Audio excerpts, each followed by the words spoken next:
Hello friends, today we are going to study about cargo loading problem. We have a question. A 4-ton vessel can be loaded with one or more items. The following table gives the unit weight in tons and the unit revenue thousands in dollars for items. The goal is to determine the number of unit of each item that will maximize the total return. और इसके according हमारे पास कुछ input है.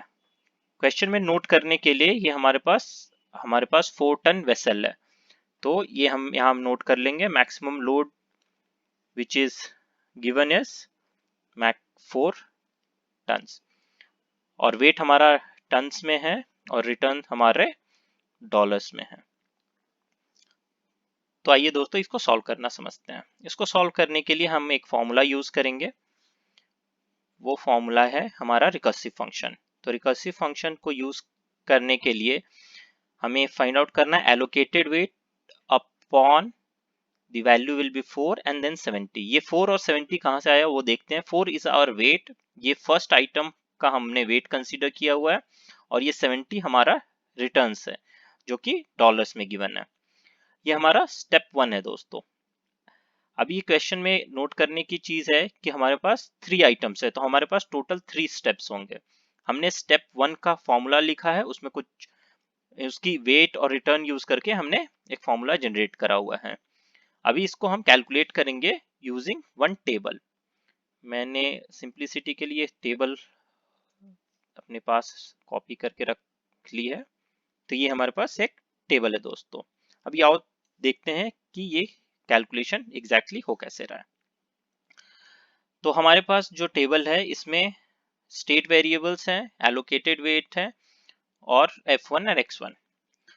अभी हमारे पास जो maximum load given है दोस्तों ये है 4 टन्स और हमें जो वेट्स जाना है वो मल्टीप्लाई ऑफ 4 के अकॉर्डिंग जाना है. तो हमारा हमेशा स्टार्टिंग पॉइंट 0 होगा और इससे मल्टीप्लाई करना है 4 के टर्म्स में. तो 0 का स्टार्टिंग देन 4 को मल्टीप्लाई हमने किया तो यहाँ हमारे पास 4 लिख दिया हमने और देन हमारे पास रिटर्न को हमने बाद में यूज किया हुआ है.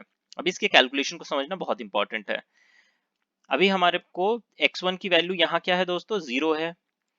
एलोकेटेड वेट क्या गिवन है हमारे पास 0. तो अगर मैंने इस यहाँ अगर कॉलम की बात करूं इसमें एलोकेटेड वेट हमारे पास 0 है. तो अगर मैंने इसमें किसी भी वैल्यू को निकाला तो ये सारे के सारी वैल्यू 0 आएंगी. तो हमने यहाँ 0 0 कॉपी कर लिया.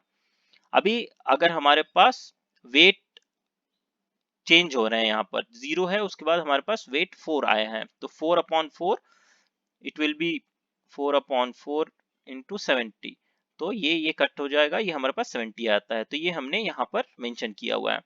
ये डैश होने का रीजन दोस्तों ये है क्योंकि हमारे पास जो कैपेसिटी है फोर्थ की ये वेट और स्टेट वेरिएबल्स दोनों जहां मैच होते हैं वहां से हमारी वैल्यूज स्टार्ट होती है. इसके पहले की सारी वैल्यूज हमारे लिए डैश है क्योंकि हम नहीं निकाल सकते हैं. ये समझने को ऐसा है कि हमारे पास जो टन की कैपेसिटी है वो 4 है और हमारे पास वेट ही अगर उससे कम आ रहा है तो हम नहीं ले जा सकते हैं. इसलिए हमारे को वैल्यूज दोनों मैच करनी जरूरी है. तो जहां पे भी हमारी मैच होगी वहां से हमारी वैल्यूज आएंगी, उसके पहले की वैल्यूज को हम डैश से डिनोट करेंगे. यहाँ 0 था, हमने 0 वैल्यू डाल दी और यहाँ पर 4 को हमने कैलकुलेट करके यहाँ 70 की वैल्यू फाइंड आउट कर ली. अभी F1 देखने के लिए दोस्तों क्या करना है, इस रो में हमारे पास जो भी मैक्सिमम वैल्यू आएगी वो हमें यहाँ नोट करनी है. यहाँ कोई भी वैल्यू नहीं है, 0 है तो हमने यहाँ 0 डाल दिया, यहाँ पे भी 0, फिर 0, फिर 0. और फोर्थ वाले कॉलम में हमारे पास जो मैक्सिमम आ रहा है वो आ रहा है 70.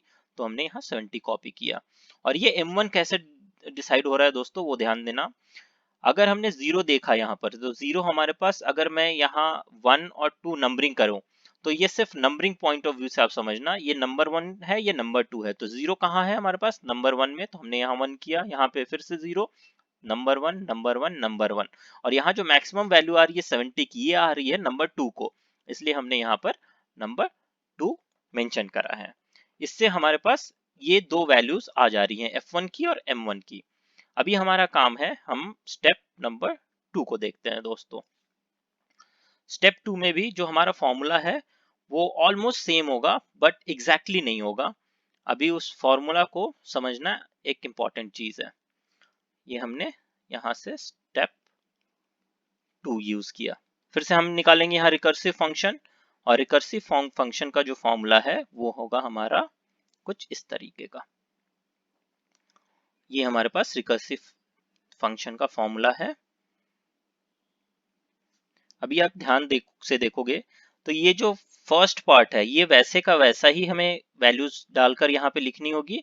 अभी यहाँ पर 1 आएगा क्योंकि हमारे पास वेट जो है ये वहां पर 1 है और इसका रिटर्न 20 है, तो जो 20 है वो हमने यहाँ मेंशन करा हुआ है। तो ये जो लेफ्ट पार्ट का है अगर मैं इसे डिवाइड कर दूं तो ये जो लेफ्ट है ये सेम का सेम इस वे में फाइंड आउट होगा। प्लस हमें क्या करना है, f1 of x2 minus allocated weight use करनी है। ये एक फॉर्मूला का पार्ट है जो कि हमें स्टेप 2 ऑनवर्ड्स सारे फॉर्मूलाज में सारे टेबल्स फाइंड आउट करने के लिए लगाने होंगे। ये x2 की जो वैल्यू आती है ये हम एक नए टेबल से बनाएंगे। ये जो x1 है इस टेबल के लिए तो हमारे पास जो नई टेबल बनेगी वो x2 के फॉर्मेट में बनेगी। और एलोकेटेड वेट तो हमें पता ही है, वो हमें देखना है इस टेबल के अकॉर्डिंग। वो मैंने सिंप्लिसिटी के लिए यहाँ टेबल प्लस वैल्यूज को कॉपी कर लिया है। ये हमारे पास स्टेप 2 का टेबल है और ये हमारे पास वैल्यूज है दोस्तों। अभी हम वैल्यूज को समझते हैं कि ये वैल्यूज आखिर यहाँ कैसे आई हुई हैं। हमारे पास टेबल का फॉर्मेट सेम है, स्टेट वेरिएबल्स। अभी जो एलोकेटेड वेट है यहाँ हमने 2 नंबर्स लिए थे, 2 कॉलम्स बनाए हुए थे, यहाँ हमने कॉलम्स बढ़ा दिए।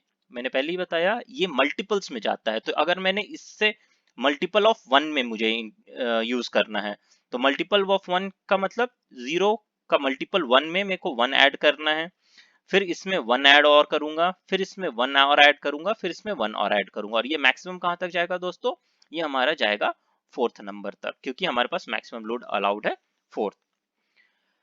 तो ये हो रहा, ऐसे हमने एलोकेटेड वेट्स फाइंड आउट करे हुए हैं। इसके बाद F2 होगा यहाँ और M2 होगा। इन वैल्यूज को समझते हैं कि कैसे आ रहा है। अभी हमने फॉर्मूला में वैल्यूज पुट करी है। Here allocated weight is 0। So अगर मैंने 0 डाला यहाँ पर तो सारी की सारी इस कॉलम की फर्स्ट वाली वैल्यू 0 हो जाएंगी, right. This will be 0 into 20, so will be 0 plus, यहाँ प्लस है और यहाँ ध्यान देने का है दोस्तों, हमने यहाँ मेंशन करा हुआ है f1 ऑफ x2। x2 क्या है मेरे पास, अगर हम देखें तो यहाँ 0 है।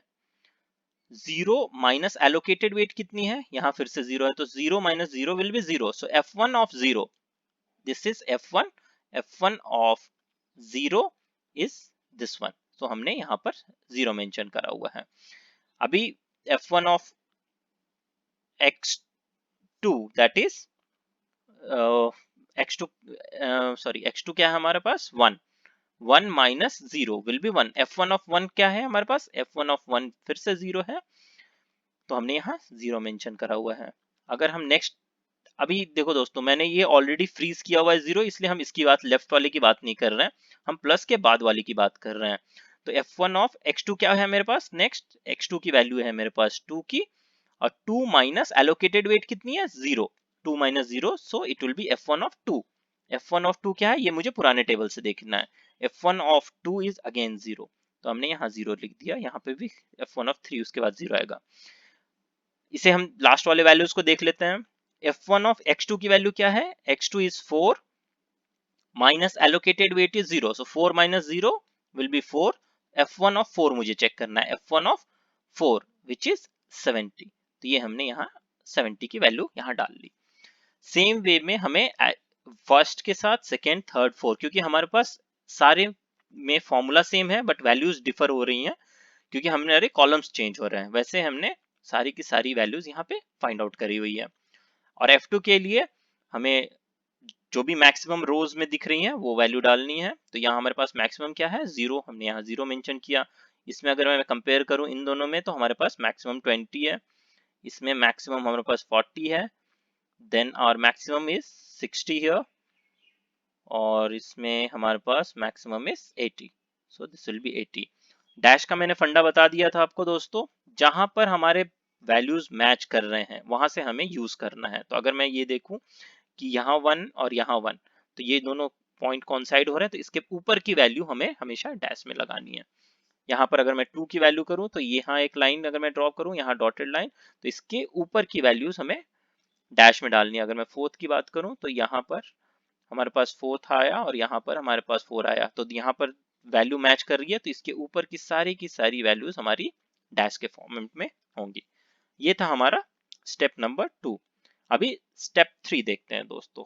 मैंने पहले ही बताया कि हमारे पास जो क्वेश्चन है उसमें 3 आइटम्स हैं, तो इसलिए हमारे पास देखो यहाँ पास 1 2 3 आइटम्स हैं, तो हमारे को 3 स्टेप्स तक जाना होगा। तो स्टेप 3 का फॉर्मूला थोड़ा थोड़ा स्टेप 2 के फॉर्मूला की तरह ही है, बट वैल्यूज डिफरेंट है, वो मैं यहाँ पर आपके लिए मेंशन कर देता हूँ। तो यहाँ पर जो हमारे पास आ रही है अभी एलोकेटेड वेट अपॉन क्या हम देखते हैं, this will be 2, allocated weight 2 into 40 होगा, राइट। जो हमने पहले 1 और 20 को यूज किया था, यहाँ 1 यहाँ 20 यहाँ, अभी हमें यूज करना है 2 और 40 को। तो हमने फॉर्मूला में यहाँ पर मेंशन करना है this will be 2 into 40 plus ये, और यहाँ पर ये हमारे लिए एक plus is like second part जो हम टेबल में यूज करते हैं। जब हम इस वैल्यूज को इस फॉर्मूला के थ्रू अगर हमने वैल्यूज फाइंड आउट किया तो हमें कुछ ऐसा टेबल दिखता है दोस्तों। ये हमारे पास टेबल है,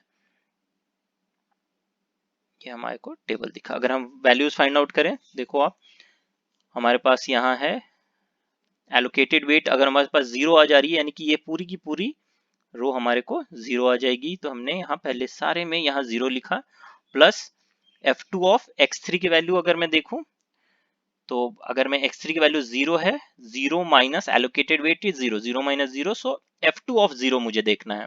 तो f2 ऑफ 0 इज 0, तो हमने यहाँ 0 डाला। अभी सेकेंड वाले में देखेंगे, यहाँ पर x3 की वैल्यू कितनी है 1, तो this will be 1 minus allocated weight कितना है, एलोकेटेड वेट 0 है, सो f2 ऑफ 1 मेरे को फाइंड आउट करना है दोस्तों। तो f2 ऑफ 1 कितना है, f2 ऑफ 1 इज 20, तो ये मैंने 20 यहाँ मेंशन किया। नेक्स्ट वाले में देखेंगे हमारी x3 की वैल्यू कितनी है, x3 की वैल्यू है हमारे पास 2 की, और allocated weight 2 minus allocated weight again this is 0, so 2 minus 0 will be 0, so f2 of 2 से देखना है मुझे, तो f2 का 2 हमारे पास है 40, तो ये हमने यहाँ पर 40 की वैल्यू लिखी हुई है।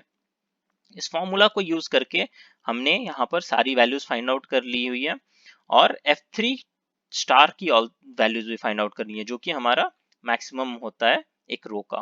तो इसमें मैक्सिमम हमारे पास 0 है, ये है हमारे पास 20, यहाँ दोनों हमारे पास 40 है, तो हमने 40 कंसिडर किया हुआ है, यहाँ पे भी 60 है, और यहाँ पर मैक्सिमम 60 है। अभी M3 देखने के लिए दोस्तों, ये मैंने पहले ही बताया था कि ये हमारा पोजीशन नंबर है, तो दिस इज पोजीशन नंबर 1, 20 भी हमारे पास पोजीशन नंबर 1 से मिल रही है। अभी 40 के लिए हमारे पास दो पोजीशंस आ रहे हैं, 1 से भी सेम है, सेकंड से भी सेम है, तो हमने दोनों पोजीशंस को लिख लिया। और हमने हमारे पास यहाँ जो 80 की वैल्यू आ रही है पोजीशन नंबर 1 2 3 तीनों पोजीशन से आ रही है, तो हमने यहाँ पोजीशन नंबर 3 वैल्यू निकाल लिया। अभी पूरा सॉल्व करने के लिए के बाद हमारे पास जो फाइनल आंसर मिल रहा है वो है हमारे पास 80। तो क्वेश्चन में क्या कह रहा है दोस्तों, हमें क्या फाइंड आउट करना है, that will maximise the total return, so हम इसको ऑप्टिमम रिटर्न भी कह सकते हैं कि हमारे पास ऑप्टिमल रिटर्न क्या हो रहा है, optimal return is equal to 80,000। 1000 किस लिए, क्योंकि क्वेश्चन में गिवन है कि हमारे पास जो भी यूनिट्स है वो हमारा रेवेन्यू थाउजेंड्स में है, तो हमने यहाँ पर $80,000, तो ये हमारे पास $80,000 का आंसर आ गया। सो और optimal return is 80, value this is ये आया हमारे पास यहाँ से, और $80,000, this is our final answer. Thanks for watching.